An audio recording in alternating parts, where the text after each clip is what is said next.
Olá, querido e querida, seja bem-vindo ao movimento Consciência Hebraica.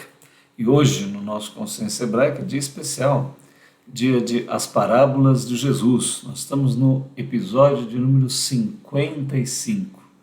Hoje é dia 11 de julho de 2021 e essa é a terceira parte da série A Moeda, a Ovelha e o Filho Pródigo. Nós damos as boas-vindas a você. E, assim, esse curso, As Parábolas, tem sido uma viagem. Recomendamos a você que, se você ainda não viu, vai lá no YouTube, no Consciência Hebraica, aí você vai ter as playlists de outros estudos. E nessa playlist, As Parábolas de Jesus, você pode pegar desde o início. Nós estamos num momento interessante, vamos tratar de assuntos maravilhosos acerca da nossa vida e da compreensão que a consciência hebraica tem, que todo esse movimento milenar de Gênesis a Apocalipse descreve da vida humana. Se você anda um pouco sem destino, sem sentido, sem direção, sem propósito, sem missão, você chegou no lugar certo. Porque aqui nós temos 6.000 anos de cultura, um conhecimento ancestral, conhecimento que perpassou pela consciência de milhares de homens. A consciência hebraica se manifestando através da consciência humana para a consciência humana e despertando nela um sentido profundo de realização da vida humana, da sua relação com a beleza, com o cosmos, com o sentido de todas as coisas. E nesse momento das parábolas, nós vamos mergulhar em coisas muito profundas. Estamos fazendo com calma essas parábolas sequenciadas, né? A moeda, a ovelha e o filho pródigo. Todas elas tratam de um significado e de um sentido que envolve a perda, que envolve o mal, que envolve o conceito de trevas.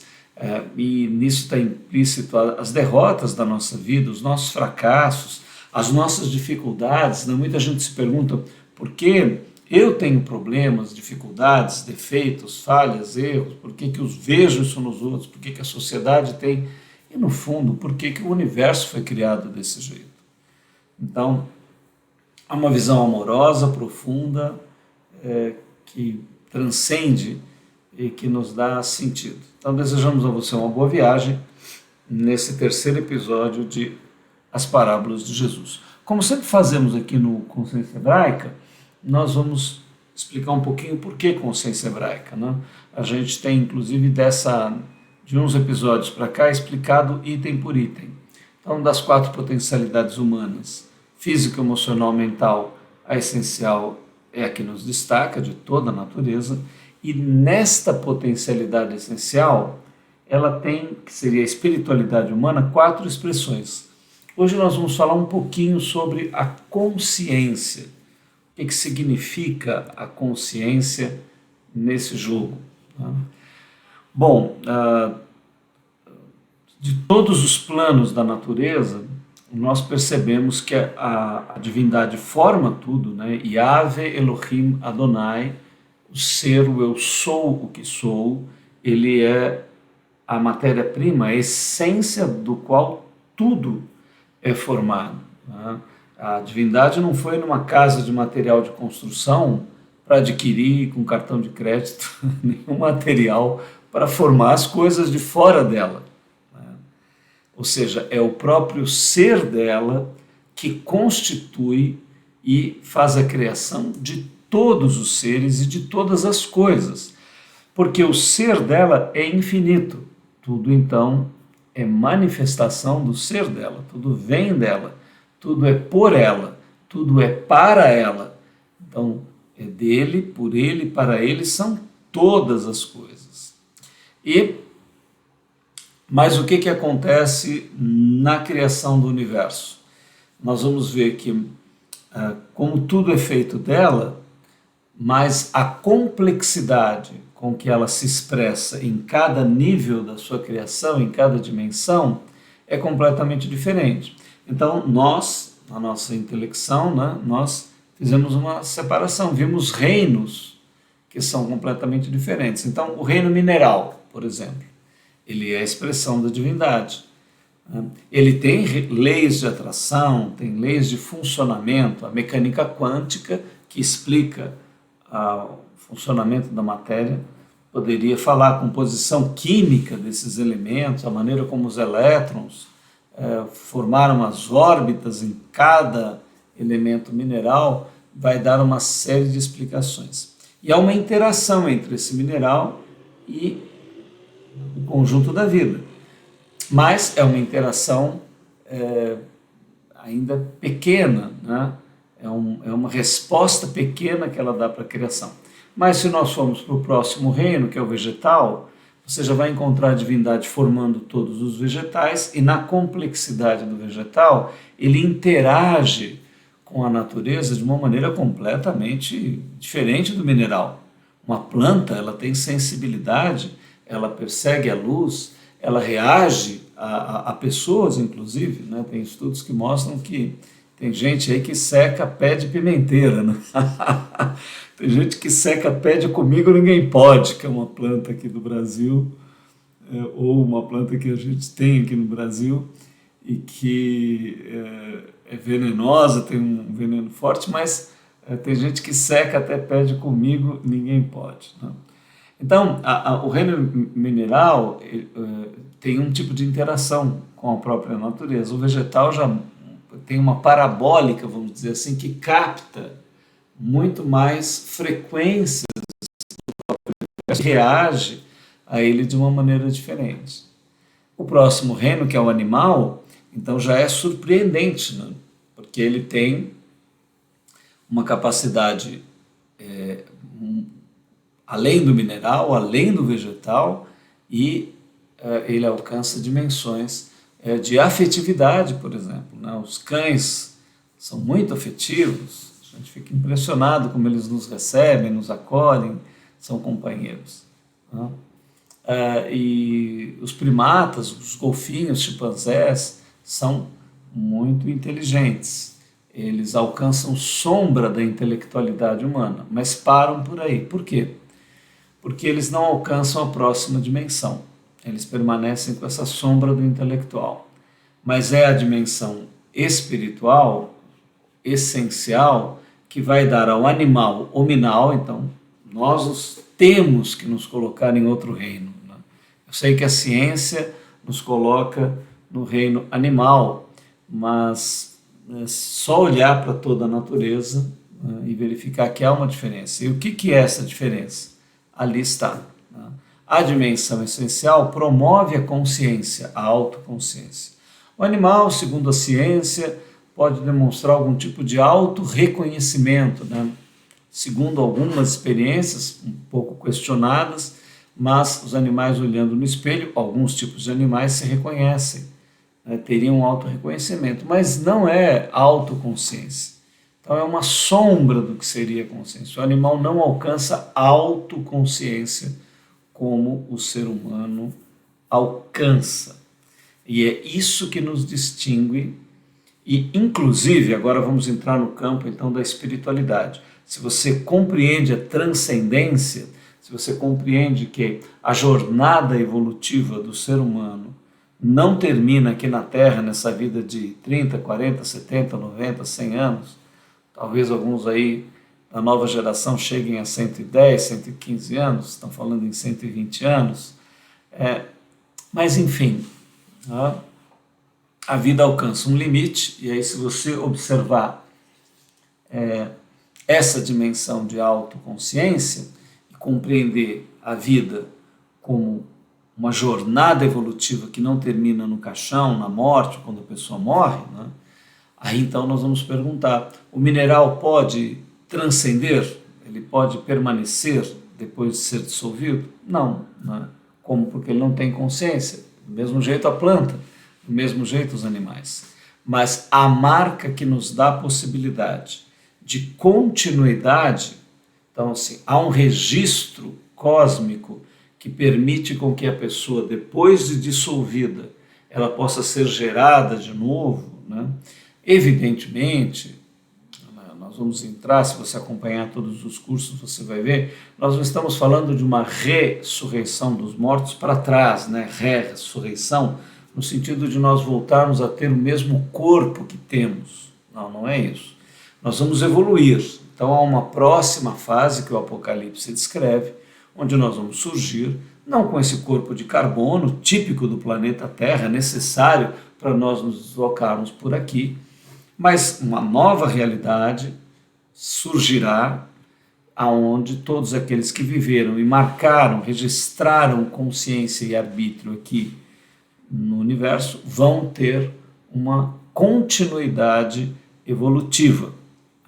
Agora aí vão entrar vários enigmas e mistérios, né? Porque essa evolução pode ser dentro do tempo, o que terminará numa extinção, ou ela pode ser, inclusive, dada a dimensões atemporais. O homem pode eternificar a sua consciência. Nesse sentido, o homem não é eterno, mas é eternizável, né? Dependendo das relações que ele exerce aqui na vida, né? Como ele interage com o cosmos. Né? Jesus, o Messias hebreu, ele fala várias frases que dizem respeito a isso. Maria escolheu a boa parte, é uma passagem clássica, né, que nunca lhe será tirada, porque ela escolhe a vida eterna, ela escolhe e elege o Messias hebreu como aquele que vai dar continuidade à sua jornada evolutiva. E assim muitas outras passagens falam desta continuidade. Então hoje nós falamos um pouquinho sobre a consciência e sobre como ela está ligada à possibilidade de nós marcarmos a nossa individualidade. Uma coisa interessante é que temos garantido pelas escrituras hebraicas que, independente da manifestação corporal que teremos na próxima etapa da nossa jornada evolutiva, mas nós seremos nós mesmos. Evidentemente, não com esse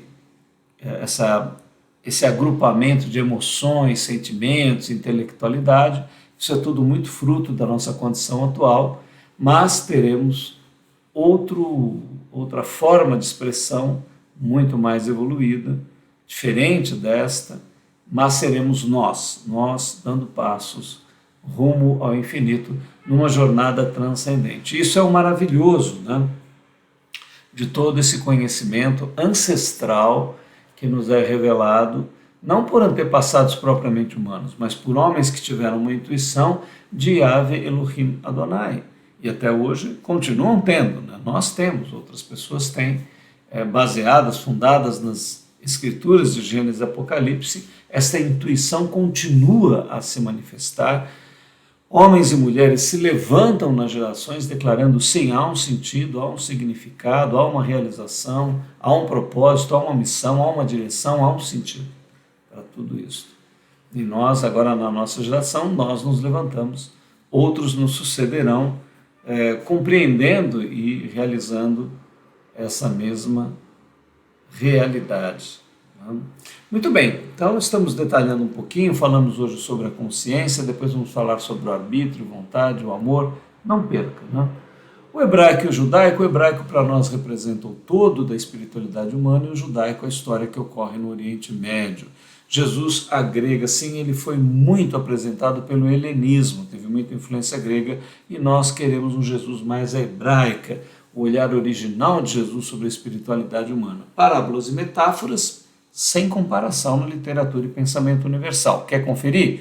Venha com a gente nessa viagem que nós desejamos a você, oferecemos o nosso jato para você viajar com a gente. Bom, nessa parábola, sempre no primeiro capítulo eu explico detalhadamente, agora eu só vou ler os principais tópicos desses itens que estamos vendo. Então aqui temos a maior recompensa de todas, o ser, o papel das trevas, do erro, da morte, do tempo. Muito bom. A sutil diferença entre consciência e atitude, entre ato e atitude. A exterioridade religiosa e a interioridade da espiritualidade. Isso é muito importante. O arrependimento, a confissão, a restituição, o perdão é uma marca dessa sequência que nós estamos vendo. A incompreensível, misericordiosa graciosidade, incompreensível mesmo. Nós somos muito religiosos, né? Temos muito aí uma lei de causa e efeito, e entendemos que, enfim, precisamos meditar muito sobre isso. Não julgueis para que não sejais julgados, pois com a mesma medida, belo raciocínio, a alegria, tenho-vos dito essas coisas para que a minha alegria esteja em vós. O verbo como filho pródigo, a grande parábola da criação para gerar filhos. Tudo isso está no conteúdo desse material. E agora, sim, nós precisamos ver o papel das trevas, do mal, da morte, do tempo e a diferença entre Satanás, demônios e diabo, nesses seguintes estudos. Deixa eu falar para você. Para que você compreenda profundamente a parábola da ovelha, da dracma, né, da moeda perdida e do filho pródigo, a necessidade da compreensão da estrutura das trevas, da formação do abismo, da criação do mal. Né? De um modo geral, o cristianismo adotou uma visão praticamente esotérica, né? Uma visão ligada à interpretação de outros povos e não propriamente uma visão hebraica. Os próprios hebreus foram muito influenciados também por conhecimentos esotéricos, babilônicos, persas, enfim. O que nós queremos é mergulhar em Yahvé Elohim Adonai e na mente brilhante de Yeshua HaMashiach, ou seja, o nosso Pai Celestial, e Jesus o Cristo, o Messias. E ali nós temos a revelação clara de que ideias como a de que Deus teria não criado o mal, mas ele criou um anjo bom que o traiu porque ele não queria que o mal existisse, então ele está tentando consertar o erro que foi feito pela traição desse anjo. Ora, se você tem isso bem aceitado dentro do teu coração e não necessita questionar isso, ok, não é isso que vai mudar a relação tua com a divindade nem a tua realização.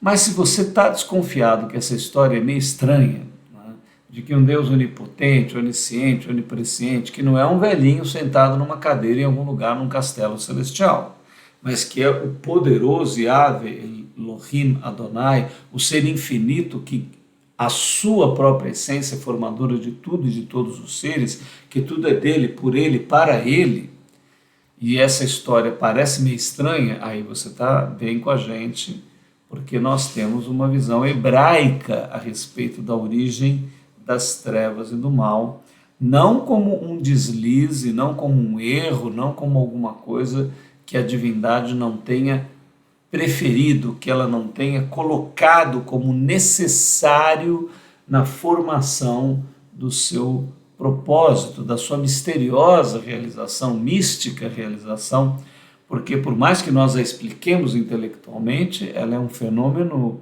incompreensível. Nós seremos incompreensíveis na essência de cada um de nós, uma vez realizados em marcha evolutiva. Já somos, de alguma forma, o fenômeno humano é algo impressionante. Mas então, nós precisamos compreender isso. Eu não vou, neste estudo, retomar conceitos que eu já retomei neste próprio estudo, em momentos anteriores, e num outro estudo que nós temos também playlist aqui no YouTube. Então eu quero mostrar para você aonde procurar esses temas, né? Para você se aprofundar, ver a diferença entre Satanás, demônio e diabo. É muito importante você entender essa diferença. As escrituras hebraicas nunca confundem essas três palavras, são três palavras com sentidos diferentes.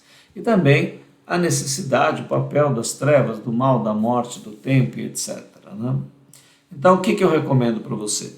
Neste mesmo estudo que nós estamos fazendo, você vai buscar o episódio de número 7. Lembre-se que nós estamos aqui no de 50 e tanto, não é isso? Mas você vai voltar lá no episódio de número 7. Ele foi feito no dia 2 de agosto de 2020.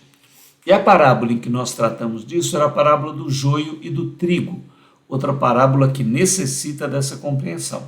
Então você vai lá, pega essa parábola, eu acho que são 3 partes ou 4 partes, veja todas as partes, eu coloquei o slide da primeira para você se orientar, veja todos os episódios da parábola do joio e do trigo, e você vai ter ali uma explicação detalhada com passagens a respeito disso. Eu recomendo que você pause esse estudo e vá nesses slides, faça um estudo, se você gosta de estudar, né? Se é uma coisa que te atrai, se você tem um caderno do lado, toma nota, senta, medita realmente nas escrituras hebraicas, eu recomendo que você faça isso. Uma outra possibilidade é você ir para o nosso estudo, o Amanhecer da Consciência Hebraica. O Amanhecer da Consciência Hebraica é onde nós fazemos assim a introdução de todo o pensamento do povo hebreu. Pegamos desde a origem, vamos passo a passo, desvendando como tudo isso surgiu e aconteceu. Você vai lá no YouTube Consciência Hebraica, só digitar aí YouTube Consciência Hebraica, você vai parar no nosso canal, no Google, se pesquisar, você vai parar lá. Aí você vai do episódio 9 até o episódio de número 13. Você vai pegar o 9, o 10, o 11, o 12 e o 13. Nós tratamos desse tema nesses episódios. Esse estudo foi ao ar mais ou menos ali no dia 2 de setembro de 2020, né, o ano passado. Então tá aí o material e você pode buscar esses 2 grupos de estudos, caderno do lado, Bíblia do outro lado, texto ali para você conferir, e você então vai anotando, vai fazendo um estudo gostoso, meditando, refletindo, e você vê aquilo que te serve, aquilo que Paulo diz, examinai tudo e retende o que for bom para você. Então, o estudo pode te ajudar a ter uma compreensão mais profunda, libertadora, se você tem necessidade desse assunto e desse tema. Então, nós recomendamos para você. Fica a dica. E agora, continuando, nós vamos então entrar neste tema do reino de Deus, através desta parábola que vamos ver, que vai falar sobre o arbítrio, a consciência e a misericórdia graciosa. É lá em Lucas 15, de 11 a 32, a parábola do filho pródigo, né? Ora, para que exista arbítrio, nós já temos aqui uma necessidade de que haja mais de uma opção, mais de uma escolha. Então, por que o ser humano surge? E ele surge com essa possibilidade de escolha, porque há luz e porque há trevas, porque há um gradiente com atenuantes, com graduações entre pensamento, emoção, sentimento. Nós oscilamos e temos possibilidade de revelar o nosso ser através das nossas escolhas. A escolha é um dos centros da vida humana, uma das maiores funções da nossa existência é a revelação do nosso ser através das nossas escolhas, de como construímos a nossa vida, como modelamos a nossa vida. Então aqui, né, nós vamos falar sobre o arbítrio, e está ligado com o arbítrio, que é a possibilidade de escolher entre a luz e as trevas. Por que nós temos esse arbítrio? Por causa da consciência. A consciência desperta, ela antecede o arbítrio, depois ela tem a escolha. Então, vem a escolha. E nós sabemos escolher? Nós não sabemos. Não é? Nós temos uma dificuldade imensa para escolher. Mas vamos aprendendo. E aí entra então a misericórdia. E mais uma coisa, né? Essa misericórdia ela é graciosa. Ou seja, Misericórdias, né? Então, cordes é coração e miséria nós sabemos o que é, né? Só olharmos para dentro de nós, a gente vê muita miséria em nós. Então, alguém que olha para a nossa miséria com um coração disposto à graça, né, a não nos cobrar nada, a compreender que nós temos dificuldades, nós temos problemas mesmo, é porque este olhar o misericordioso é lindo, né? No Islã, os islâmicos de coração sincero, humilde, eles exaltam Alá como o misericordioso, né? Yahvé como o misericordioso, Jeová como o misericordioso. É linda essa expressão, porque se nós estamos no reino da miséria humana, né, a gente vê as instituições, os problemas das nossas instituições. É lamentável, né? A família, a igreja, o Estado, a política, os nossos juízes, né? A nossa justiça. Tudo que nós tentamos fazer está cercado desta miséria, né? Desta impropriedade. Né? Aí tem a literatura mundial, os bons escritores que relatam toda a dificuldade dessas nossas instituições. Alguns são prepotentes e arrogantes diante dessa nossa dificuldade, né? Mas aqueles que são mais sábios se tornam humildes, se tornam compreensivos de si mesmos e dos outros, né? Procurando olhar o outro com a mesma misericórdia que o olhar divino te olha, né? Se você sente que não tem nada a oferecer a Deus e mesmo assim Ele te ama, se você sente que você inclusive faz coisas muito complicadas e difíceis, que a tua natureza é toda difícil, toda torta, toda problemática, né? Como é a maioria de todos nós, e você se sente amado pela divindade, né? Se você tem essa relação com o Eterno, então quando alguém falhar com você, quando alguém errar, quando alguém tiver problemas, você vai procurar olhar com a mesma compaixão e com a mesma misericórdia, né? Aí temos aqui a parábola do filho pródigo. E nós vamos abordar essa parábola em algumas dimensões, pelo menos em 3 grandes dimensões, né? Em 3 grandes atos, em 3 grandes atos que nós vamos poder compreender. E teria muitos outros, nós vamos destacar 3, a parábola é extraordinária e então nós vamos para ela, né? Bom, sempre dizemos, né, não há uma única explicação, nem a melhor, né, são perspectivas, nós não queremos ser melhor do que ninguém, darmos apenas a nossa contribuição aqui do olhar da consciência hebraica. Nunca o símbolo corresponde perfeitamente ao simbolizado. A gente sempre procura ver o tema do reino, o contexto, fazemos a leitura, termos, história, fazemos comentários e, por último, o símbolo e o simbolizado. No caso da parábola do filho pródigo, a gente vai... Os comentários e o símbolo e simbolizado vão ser tratados juntos, nós não vamos fazer aquela tabela tradicional, porque não é necessário. Em que contexto que está essa passagem de Lucas, né? Antes tem a parábola da providência, e a da própria ovelha e da moeda, que nós já vimos aqui.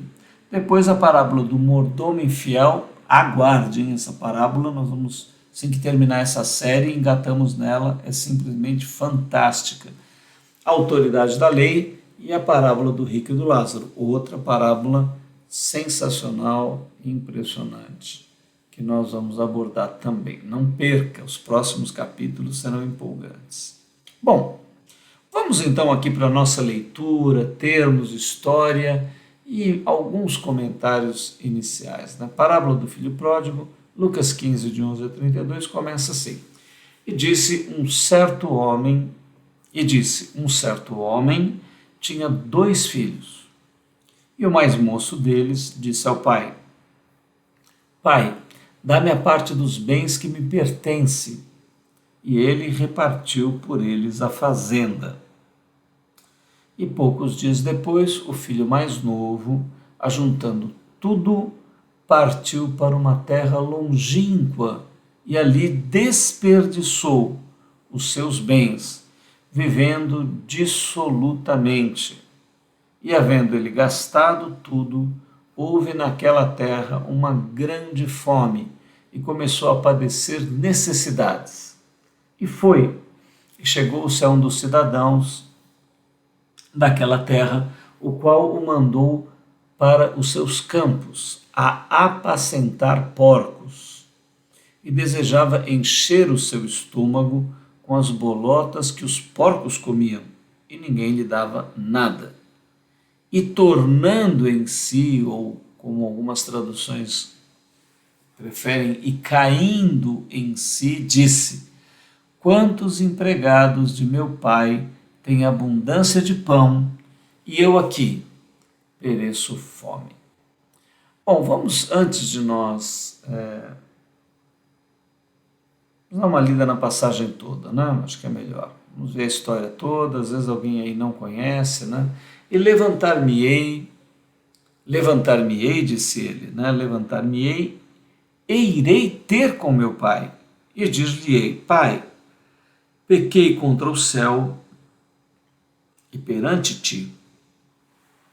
Já não sou digno de ser chamado teu filho. Faze-me como a um dos teus empregados ou dos teus escravos. E levantando-se, foi para seu pai. E quando ainda estava longe, viu o seu pai e se moveu de íntima compaixão e, correndo, lançou-se-lhe ao pescoço e o beijou. E o filho lhe disse: pai, pequei contra o céu e perante ti, já não sou digno de ser chamado teu filho. Mas o pai disse aos seus servos: trazei depressa a melhor roupa, vestilho, e ponde-lhe um anel na mão e sandálias nos pés. Trazei o bezerro cevado e matai-o, e comamos e alegremo-nos, porque este meu filho estava morto e reviveu, tinha se perdido e foi achado. E começaram a alegrar-se. Bom, fizemos a leitura. Nesta parábola nós não temos nenhum termo complicado, né? Eu acho que aqui está bem compreensível. A questão da história, nós podemos dar uma olhada assim para entendermos direitinho os significados da história da parábola, tentando buscar o contexto ali do Oriente Médio, onde ela é criada. Então você percebe ali, olha, disse-lhe um certo homem, um certo homem tinha 2 filhos. O mais moço deles disse ao pai: dá-me parte dos bens que me pertencem. Bom, aqui nós temos uma primeira pontuação importante, né? Não só no Oriente Médio, não só na Antiguidade, mas normalmente a herança ela é dada após a morte daquele que é o doador, e o herdeiro recebe depois que aquele que dá a herança ele falece. Então, você não reparte a herança antes ou enquanto você está com uma vida com vitalidade, em plena condição. A herança ela é um objeto de morte. Ela é fruto, ela é resultado da partida de alguém, da morte de alguém. E o significado, então, deste filho, né, quando ele pede para o pai a parte dos bens que me pertence, o que nós percebemos aí? Né? Arrogância do filho, né? Prepotência do filho. Quem conquistou a herança, quem acumulou a herança, foi o pai, é fruto do trabalho do pai.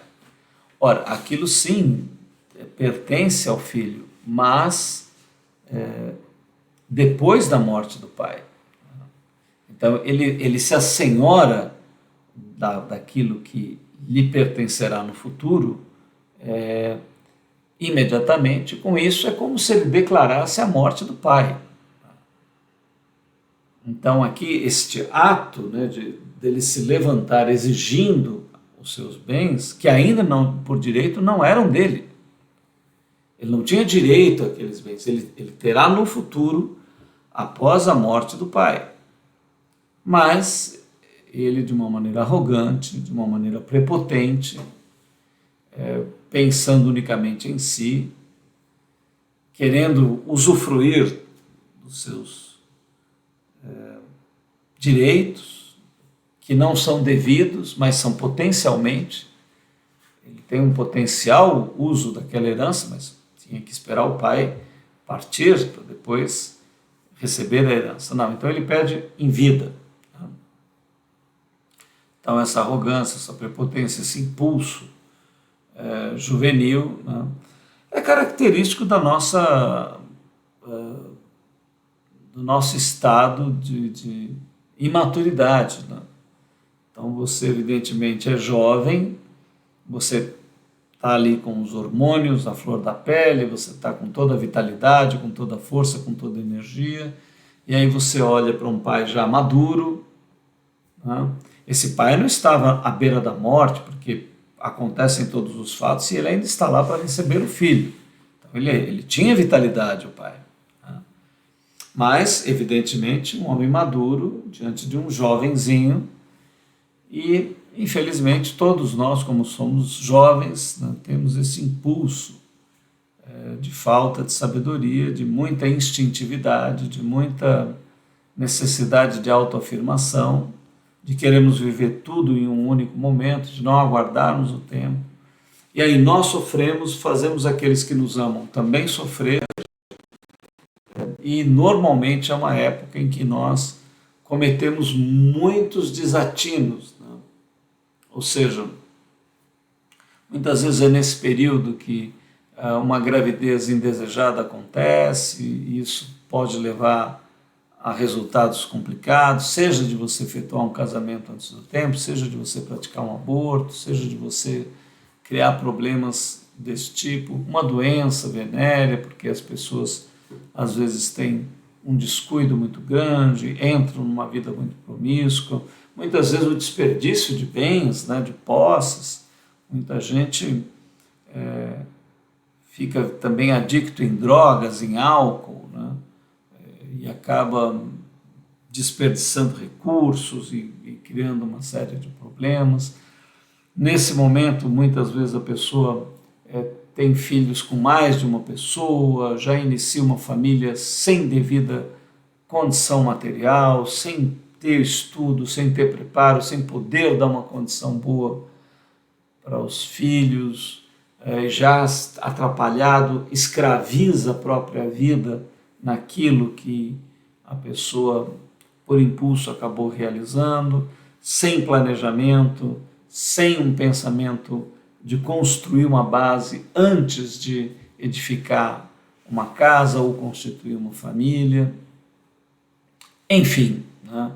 É nesse momento da vida que muitas coisas acabam sendo feitas e que deformam, que criam muitas dificuldades para o nosso futuro. Então, a parábola revela esse impulso juvenil, né? Essa época difícil da nossa existência, que está ali entre a adolescência e o início da juventude, né? Mais ou menos ali quando a adolescência começa, são 12 anos, junto com a sexualidade, principalmente a transformação hormonal. Tem os primeiros 7 anos, ali dos 12 aos 19, depois dos 19 mais 7 anos até os 26, 28. Em Israel, a maturidade de um homem era considerada a partir dos 30 anos. Né? Jesus começa a vida pública dele com 30 anos, com esse sentido também, porque a palavra de um homem com menos de 30 anos não tinha ainda o devido peso. Né? E hoje nós vemos que, infelizmente, muita gente, e aí não é uma questão de idade, né? Você pode ter esse bom senso, equilíbrio e sabedoria em jovens, né? Antes até dos 18 anos. E você pode ter homens de 60 anos, mulheres de 60 anos, que parecem inconsequentemente adolescentes, né? Nunca amadurecem, nunca têm uma responsabilidade, nunca alcançam inteligência emocional, nunca se desenvolvem com sabedoria e equilíbrio, são guiados e continuam sendo guiados impulsivamente por fatores que ainda causam muita destruição, muito problema, muitos graves problemas de relacionamento com a família e etc. Né? Essa é uma época normalmente em que há muito questionamento familiar, há uma cisão. Os filhos, para se afirmarem, se identificam com grupos, né? Muita gente acaba entrando em grupos autodestrutivos, muita gente também fica com muita ansiedade, exagera na comida, exagera na bebida, perde saúde, engorda demais, gera problemas de muitos tipos devido a um desencontro, a um desequilíbrio, e há toda uma necessidade de agradar pessoas que na verdade têm pouco significado, que acabou de conhecer, enquanto gente que te ama durante muitos anos e tenta te acolher durante um longo período, você acaba brigando, desprezando, etc., quando elas tentam colocar alguma coisa que frustre ou que faça você refletir sobre o que você está construindo na tua vida. Então, este impulso da juventude a gente conhece, sabe, entende, e esta parábola começa relatando exatamente isto. Né? E aqui há um primeiro espanto, né, da nossa parte. Né? Nós começamos a não compreender este pai, né, porque o pai, ele ouve o pedido do filho, e ao invés de ele aconselhar o filho, dele sentar com o filho, dele repreender o filho, dele fazer um sermão para o filho, não há uma única palavra desse pai. Ele apenas atende o filho, ele compreende aquele filho que ele não tem condições naquele momento de dar um resultado diferente do que ele estava dando. E o pai, então, misteriosamente, estranhamente, para nós, para o nosso raciocínio, porque você está vendo uma estrutura de erro se formando ali. Você fala, isso vai dar errado, né? Não é correto que ele peça essa herança, não é correto que ele projete a morte do pai, já querendo tomar parte daquilo que é seu. Né? Mas, misteriosamente, o que acontece? O pai nada fala. E ele reparte por eles a fazenda. Que então, como ele reparte? Ele pega metade dos seus bens e entrega para o filho mais novo. E a outra metade ele entrega para o filho mais velho. Né? Ele reparte por eles a fazenda.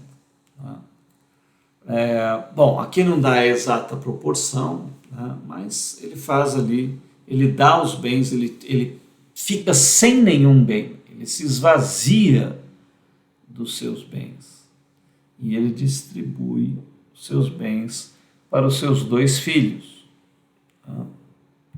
E o que acontece no movimento seguinte? Né? Poucos dias depois, o filho mais novo, ajuntando tudo, partiu para uma terra longínqua. Então, aqui nós vemos a necessidade que o filho tem de se afastar da família. Ou seja, ele está vivendo coisas quer viver coisas que não são muito próprias, não são muito corretas, ele se levanta contra aquele estilo de vida do pai, ele quer novidades, ele acha que aquilo tudo é ultrapassado, não faz sentido, e ele então se lança para bem longe do pai. Não quer proximidade, não quer contato, não quer identidade de valores, não quer identidade de sentidos, não quer identidade de propósitos, não quer uma herança do pai que não seja a material. Todas as outras ele se considera superior e ele quer, então, usufruir tranquilo, sem nenhum contato com o pai, daquilo que ele pode ter, principalmente com o dinheiro do pai, né? E aí ele vai para essa terra longínqua. E ali acontece o quê? Ele dá vazão a toda a sua impulsividade e desperdiça todos os seus bens, vivendo de uma maneira dissoluta. Então você pode imaginar o que é isso, né? Festas uma atrás da outra, gente de tudo quanto é tipo, relações de tudo quanto é tipo, vivências de tudo quanto é tipo, né? Sem critério, sem objetivo, sem missão, sem direção, sem propósito, sem sentido, sem nada, desperdiçando tudo aquilo que foi conquistado, que tinha um sentido, que tinha um propósito, e ele então se desfaz de todas estas coisas. Ora, havendo gastado tudo, ele fica sem dinheiro. Houve naquela terra uma grande fome. Então aqui tem dois elementos. Um elemento envolvido com o próprio indivíduo, ou seja, ele gasta tudo que tem, mas para ficar mais complicado, tem um movimento que é independente dele, que é um movimento cíclico, das economias que acontecem de tempos em tempos, crises. E essas crises levam toda aquela região a passar por enormes dificuldades, tornando inclusive difícil conquistar empregos, trabalhos e coisa e tal. Olha então como a situação vai se revertendo. Quando ele chega ali, tudo parece bem, está tudo ótimo, está tudo tranquilo. Depois começam a vir os problemas, então vem uma grande fome e aí ele começa a padecer necessidade. E aí então, onde é que estão os amigos, onde é que está a farra, onde é que está a folia, o grupo todo que estava com ele, né? Estava por causa do dinheiro, dos interesses daquele momento. Quando as coisas viram, quem é que fica? Se você quer ver realmente se as pessoas te amam, é você ter essas grandes viradas na vida. Quem que fica ao teu lado, quem permanece com você. E ele ali começa a padecer necessidade, passar dificuldade, e chegou a um dos cidadãos daquela terra, o qual mandou para os seus campos apacentar porcos. Olha, aqui entra uma parte assim impressionante da parábola, porque um dos animais que simbolicamente para os hebreus era aquilo que representava uma frequência das mais baixas, era o porco, né? Eles não comiam a carne do porco, não criavam porcos.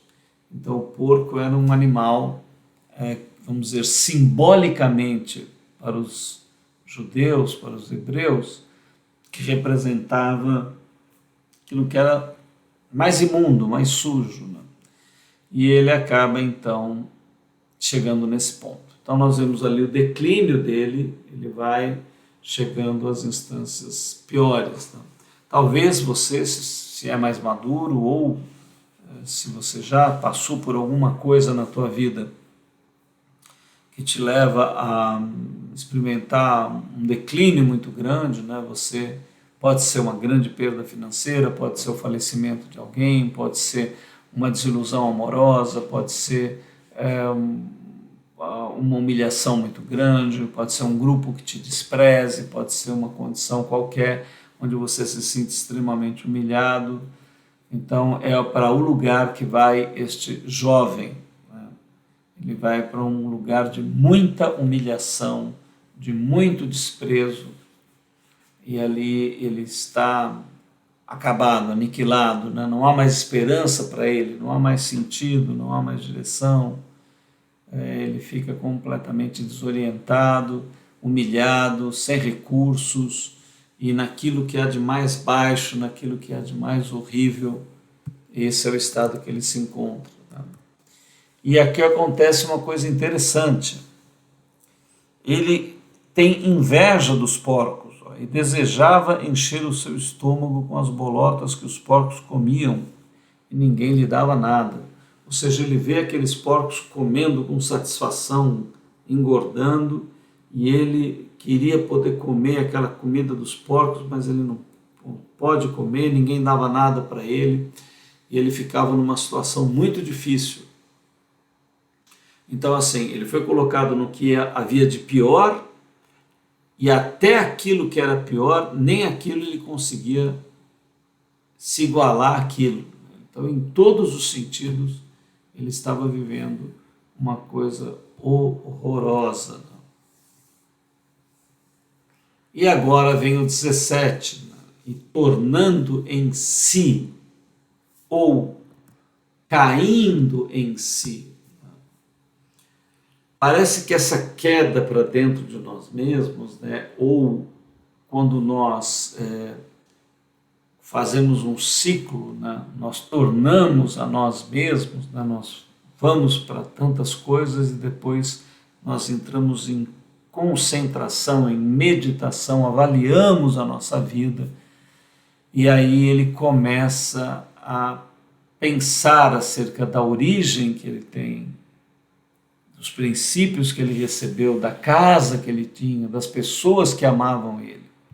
Começa a ver então aqui dentro dele, tornando para si, disse: quantos empregados de meu pai têm abundância de pão e eu aqui pereço fome. Então ele agora começa a adquirir uma consciência profunda do que era o pai que ele tinha. Um homem maduro, um homem amoroso, um homem que o amava, um homem que viu que ele precisava ter essas experiências todas e que não se opôs a elas, sofreu por ver o filho partindo, mas o amava e permaneceu naquela atitude. Ele sabe que mesmo escravos na casa do pai dele, que era muito comum naquela época, fala que empregados, havia muita escravidão, que até os escravos eram gratos, porque o pai dele era um homem justo, um homem correto, eles viviam não padecendo necessidade como ele estava aí sendo empregado de alguém, mas pão não faltava, que eles tinham abundância, que eles tinham ali tranquilidade. Então, este é o ponto em que ele está refletindo. Nós vamos ficar por aqui, demos uma olhada nessa história, vamos ver a segunda parte na semana que vem, explicando ela melhor, e aí fazemos as aplicações, tiramos os nossos raciocínios. Não perca o nosso próximo episódio. Nós somos o Movimento Consciência Hebraica, você pode nos achar nas redes sociais, no YouTube, no Consciência Hebraica. Deixe seu like, faça um comentário, indique esse vídeo para alguém, essa série. Também estamos no Telegram e estamos melhorando o Instagram e Facebook. Nós estamos aqui para servir você. Movimento Consciência Hebraica quer a revelação profunda de Yahvé Elohim Adonai Yeshua HaMashiach para o teu coração, que isso mude a tua vida, transforme o teu ser, que isso crie em você dimensões novas, revolucionárias de vida, que o sentido, a direção, o propósito, a missão, a integração com a natureza e a grande beleza e harmonia da criação numa realização profunda, mística, seja encontrada por você. Shalom Adonai, Salem Aleikum, que a paz do Eterno esteja no teu coração. Aguardamos você a semana que vem.